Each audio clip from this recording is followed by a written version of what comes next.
Et quand la tristesse arrive, je sais tu es là, toujours près de moi.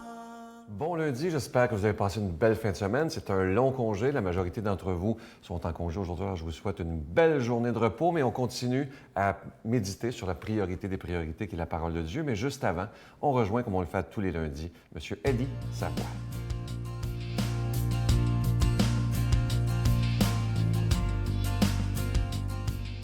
Bonjour, M. Savoie. Bonjour, M. Sylvain. On continue notre série sur le mal qui est fait aux aînés. Je trouve ça tellement triste. Et cette semaine, avant de vous laisser parler, je vous donne c'est quoi la maltraitance psychologique pour le site du gouvernement du Québec. Alors, la maltraitance psychologique, c'est d'abord humilier, menacer une personne âgée, l'agresser verbalement, parler de manière dégradante, l'infantiliser, l'ignorer, l'isoler et aussi rire de ses valeurs, de ses croyances ou ses pratiques religieuses. Ça va loin d'ailleurs. Hein? C'est incroyable, M. Sylvain, parce que c'est pour ça que nous, on dit toujours dans nos résidences qu'on a des endroits où les gens peuvent se recueillir. Oui, je l'ai vu d'ailleurs. Ça fait que les gens de n'importe quelle religion peuvent y aller. C'est leurs endroits. Puis, quand on parle quand même qu'on ridiculise les gens, vous savez que les gens âgés de 65 ans à 85 ans, il y en a 1 sur 13 qui a des débuts cognitifs ou d'Alzheimer. 1 sur 13. 1 sur 13. Puis de 85 ans à montant, il y en a 1 sur 3 qui ont des débuts cognitifs ou d'Alzheimer. Peu importe au degré ce qui est rendu. Là. Ça fait que ces gens-là, il faut leur aider, puis il faut regarder quand même à trouver des façons de leur aider. D'ailleurs, j'ai écrit un article, il y a peut-être 1 an et demi, 2 ans, dans la revue Entreprendre, qui vulgarise quand même l'Alzheimer pour donner quand même à nos réceptionnistes puis les gens qui travaillent comme proposés des signes. Parce que bien des fois, le monsieur va arriver au comptoir, il va venir chercher son courrier, puis ça va faire 2, 3 minutes, 5 minutes, il revient pour chercher son courrier. Mais dedans, j'explique que c'est pas le temps quand même de commencer à s'argumenter avec la personne, c'est essayer de lui changer les idées, parce que lui, dans sa tête, c'est plus là. Puis c'est sûr qu'à partir de ce moment-là, on demande aux parents, au CLSC, de relocaliser ces gens-là. Mais ça fait rien. Il faut prévenir. Parce que, vous savez, on avance tout en âge. Les capacités diminuent énormément. Et on vit de plus en plus vieux aussi, donc il y en aura plus. Fait que c'est là l'importance de travailler avec des gens qui ont à cœur le bien-être des gens du bel âge. Parce que vous savez une chose, les gens du bel âge, là, ils devraient rester dans un endroit où est-ce qu'il y a un cœur à l'intérieur, qu'il y a des gens de cœur qui aiment ces gens-là, puis qui ne travaillent pas simplement pour une rentabilité, de voir quand même à faire du bien. Parce qu'on dit toujours dans la vie, quand on s'occupe des gens qui sont vulnérables, je pense qu'on fait du bien, puis on doit bien se sentir à ce moment-là. Fait que c'est ce que je dis aux gens, soyez prudents, surveillez vos gens du bel âge. Je vais redonner le numéro de téléphone de la ligne Aide Abus Aînés. N'hésitez pas à appeler, c'est un service gratuit et c'est des gens qui pourront vous aider. C'est sans frais, le 1-888-489-2287, 1-888-489-2287. Monsieur Savoie, merci de tout cœur. Plaisir, M. Sylvain. Notre Père qui es aux cieux, que ton nom soit sanctifié, que ton règne vienne, que ta volonté soit faite sur la terre comme au ciel. Donne-nous aujourd'hui notre pain de ce jour.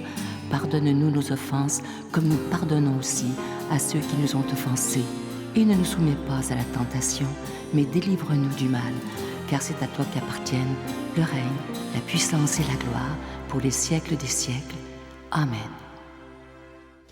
Je suis tellement content de vous présenter ce beau cadeau. Ça fait des mois que je voulais vous le présenter. On l'avait en main, mais je me suis dit, j'ai hâte de le présenter au public. Je savais que vous aimeriez cette idée-là. Il s'agit d'une exclusivité pour la Victoire de l'amour. Vous le trouverez nulle part ailleurs.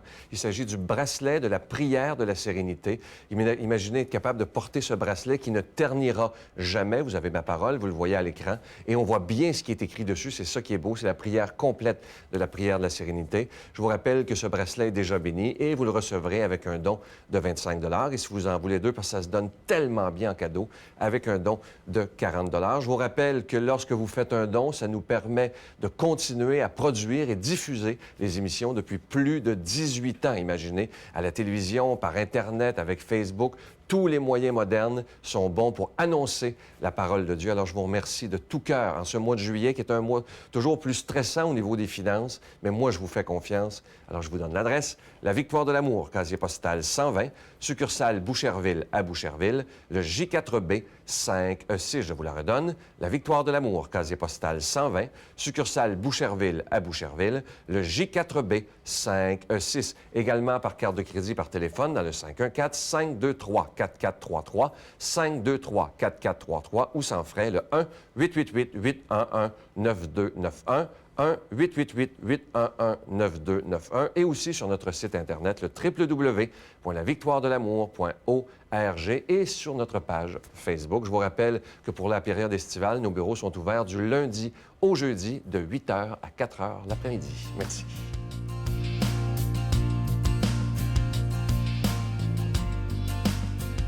Mon Dieu, donnez-moi la sérénité d'accepter les choses que je ne peux changer, le courage de changer les choses que je peux et la sagesse d'en connaître la différence. Amen. Pour proclamer la parole de Dieu, aujourd'hui, on rejoint notre ami Luc Faneuf.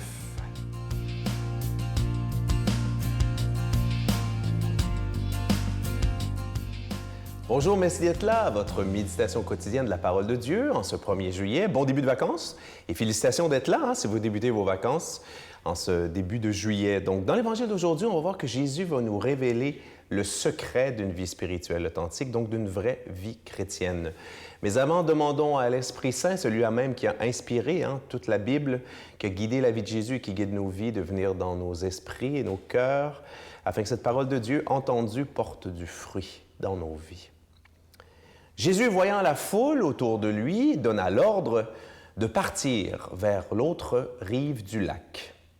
Un scribe s'approcha et lui dit, « Maître, je te suivrai partout où tu iras. » Mais Jésus lui déclara, « Les renards ont des terriers, les oiseaux du ciel ont des nids, mais le Fils de l'homme n'a pas d'endroit où reposer sa tête. » Un autre de ses disciples lui dit, « Seigneur, permets-moi d'aller d'abord enterrer mon Père. » Jésus lui dit, « Suis-moi et laisse les morts enterrer leurs morts. » Acclamons cette parole de Dieu, louange à toi, Seigneur Jésus. Oui, aujourd'hui, 1er juillet, fête du Canada. Non, je ne veux pas mélanger la politique à la religion. On dit que c'est souvent un mélange qui est plus ou moins heureux. Mais, vous savez, c'est une journée un peu spéciale parce que dans les diocèses du Canada, donc, les évêques nous invitent, ont déclaré cette journée la journée spéciale de prière pour le pays, les gouvernants et la paix dans le monde.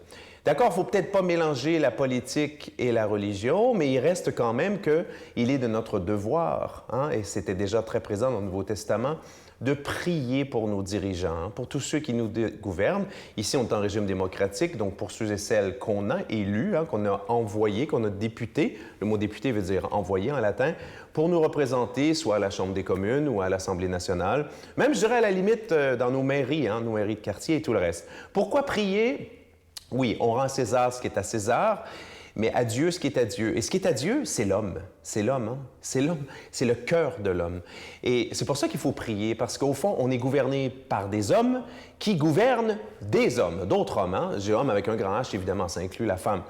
Donc, ce qui se passe, voilà, c'est que ces dirigeants doivent prendre des décisions éclairées. Et pour peu qu'on connaisse un peu l'histoire, on sait que dans l'histoire récente, il y a eu des dirigeants de différents pays qui ont pris des décisions plus ou moins éclairées. Et vous savez, dans la doctrine sociale de l'Église, le cœur de cette doctrine-là, c'est l'importance, je dirais, sacrée de l'homme, du respect de l'être humain. Au fond, de bons gouvernants, ça va être des gouvernants qui, dans toutes les décisions qu'ils vont prendre, vont toujours avoir à cœur de respecter l'être humain, de sa conception, j'allais dire sa naissance, mais même de sa conception jusqu'à sa mort naturelle. Alors, vous savez qu'il y a des débats de loi en ce moment qui font des projets de loi qui font réfléchir. Donc, prions pour ces gouvernants afin qu'ils soient inspirés et que, justement, par de bonnes décisions, le bien spirituel le plus important au plan politique, c'est quoi? C'est la paix. Donc, finalement, une paix sociale, mais une vraie paix sociale qui repose sur ce respect profond de l'être humain créé à l'image de Dieu. Donc, dans l'Évangile d'aujourd'hui, j'aime beaucoup cette première phrase. Hein. Jésus a une foule autour de lui. On sait bien, Jésus, prêcheur charismatique, qui attire, qui attire les foules, d'abord par sa parole, mais aussi par ses actes de puissance, par ses miracles. La foule le suit. Et Jésus dit, d'abord, il donne l'ordre de partir vers l'autre rive du lac. Autrement dit, de le quitter d'une certaine façon. Et moi, je trouve que cette phrase-là nous parle vraiment beaucoup, hein, nous qui nous disons chrétiens, parce que le danger, un des dangers de la vie spirituelle, c'est de vraiment de se coincer dans des habitudes de prière, des habitudes, je dirais, de confort, d'un confort spirituel. C'est bien d'avoir une habitude de prière, mais ce qui est dangereux, c'est justement de ne plus être comme ça, obéissant. Et il arrive des fois dans la vie spirituelle, dans notre vie juste courante, au plan professionnel, qu'on reçoive des ordres comme ça. Va, tu perds ton job, va t'en trouver une autre. Mais dans la vie spirituelle, c'est la même chose aussi. Jésus, des fois, oui, on a notre petite routine, mais il nous demande comme ça de traverser une autre rive, d'accepter peut-être une épreuve qu'on n'avait pas prévue, une contrariété, un changement dans nos plans. Oh, nos sacrés plans sont tellement importants, nos plans, on veut tout contrôler. Et là, Jésus, on voit déjà qu'avec la foule de l'époque, certes, la foule vient à lui, mais Jésus si vous me permettez l'expression québécoise, les bardasse un peu. Jésus les bouscule un peu. Attention à ce confort spirituel qui fait en sorte qu'à un moment donné, on s'encroute, puis finalement, on n'entend plus l'Esprit Saint qui nous dit traverse la rue, traverse l'autre rive, brise tes habitudes. Aussi extrêmement important, ce qu'on appelle la sequela Christi. La vie chrétienne, c'est de suivre Jésus et c'est émouvant de voir ce scribe qui dit « Maître, je te suivrai partout où tu iras ». Parce que c'est justement ça, la vie chrétienne. La vie chrétienne, c'est pas mes petits projets, c'est même pas d'une certaine façon suivre l'Église, suivre le pape et tout le reste. C'est d'abord et avant tout, oui, c'est suivre l'Église et le pape, mais c'est d'abord suivre Jésus. On est à la suite de Jésus. C'est lui notre modèle. C'est lui qu'on doit imiter. C'est à lui qu'on doit ressembler. D'accord? Et c'est notre effort de tous les jours. Demandons à Dieu de nous bénir, lui qui est Père, Fils et Saint-Esprit. Essayons de suivre Jésus toujours plus à chaque jour. Je vous salue Marie, pleine de grâce. Le Seigneur est avec vous. Vous êtes bénie entre toutes les femmes. Et Jésus, le fruit de vos entrailles, est béni. Sainte Marie, Mère de Dieu, priez pour nous pauvres pécheurs, maintenant et à l'heure de notre mort. Amen.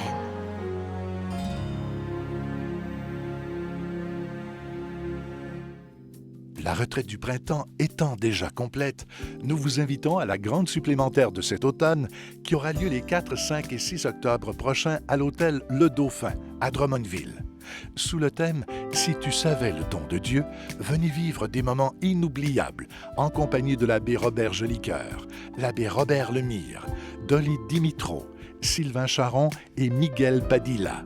Réservez rapidement avec Voyage Intermission 514-288-6077 ou sans frais 1-800-465-3255.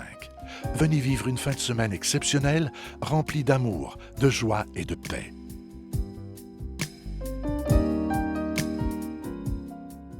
Ce matin, je vais vous laisser avec une belle pensée du bon pape François que j'aime tant et je sais que vous l'aimez beaucoup aussi, vous m'en parlez beaucoup sur Facebook. Voici ce qu'il dit.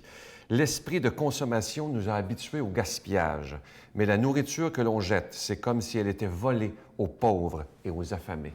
Prenons le temps de réfléchir, parce que dernièrement, je lisais dans le journal qu'une étude mondiale a démontré que 38 % de ce que nous achetons est jeté à la poubelle au niveau de la nourriture. C'est incroyable. 38 %. C'est épouvantable. Je n'ai pas les mots. Je vous souhaite une belle journée. Bye. L'idée m'est venue. Pourquoi pas être prêtre? Et quand je suis revenu, j'ai commencé des cours en théologie. J'ai fait des démarches pour voir si on pouvait déclarer mon mariage nul. Et j'ai eu mon mariage nul, ce qui fait qu'aujourd'hui, je suis prêtre au grand plaisir de moi-même parce que je me plais toujours à dire que je suis un PPP. Un papa, un papy et un prêtre. Ah, c'est beau! Très beau! La Victoire de l'amour remercie de tout cœur les Résidences Soleil de leur accueil si chaleureux.